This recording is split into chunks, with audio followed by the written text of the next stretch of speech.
ಓ aunty ಬನ್ನಿ ಬನ್ನಿ ಬನ್ನಿ. ಮಗನ ಮದುವೆ ಖಂಡಿತ ಬರಬೇಕು. ಅಯ್ಯೋ ಆಂಟಿ, ನೀವು ಕರೆಯೋದೆಚ್ಚ ನಾನು ಬರೋದೆಚ್ಚ, ಖಂಡಿತ ಬರ್ತೀನಿ. ಆಂಟಿ ನೀವು ಮಾತಾಡ್ತಾರಿ, ನಾನು ತಿನ್ನೋದಕ್ಕೆ ಏನಾರು ತರ್ತೀನಿ. ಈಗ ಯಾಕೆ ಸುಮ್ಮನೆ ತೊಂದರೆ ಬಿಡವ, ಬೇಡ. ಆಂಟಿ ನೀವು ಸುಮ್ಮನೆ ಇರಿ, ಪ್ರತಿ ಸರಿ ಬಂದಾಗಲೂ ಹಿಂಗೆ ಮಾಡ್ತೀರಾ. ದೀಪಾ ನೀನು ಹೋಗೋ ಸ್ವಲ್ಪ ಸ್ವೀಟ್ ಏನಾದ್ರು ತಗೊಂಬ. ಸರಿ ರೀ, ಒಂದು ನಿಮಿಷ ತಗೊಳ್ಳಿ ಆಂಟಿ. ನೀ ಸುಮ್ಮನೆ ಯಾಕೆ ತೊಂದರೆ ತಗೊಳಕ್ ಹೋದ್ಯಾವ?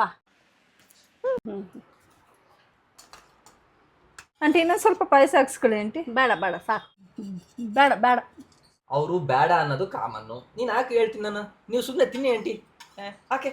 ಅಯ್ಯೋ ಬೇಡವಾಗಿತ್ತು, ಸಾಕು ಸಾಕು, ಬೇಡವಾಗಿ ರೀ ಒಂದು ಸ್ವಲ್ಪ ಬನ್ನಿ.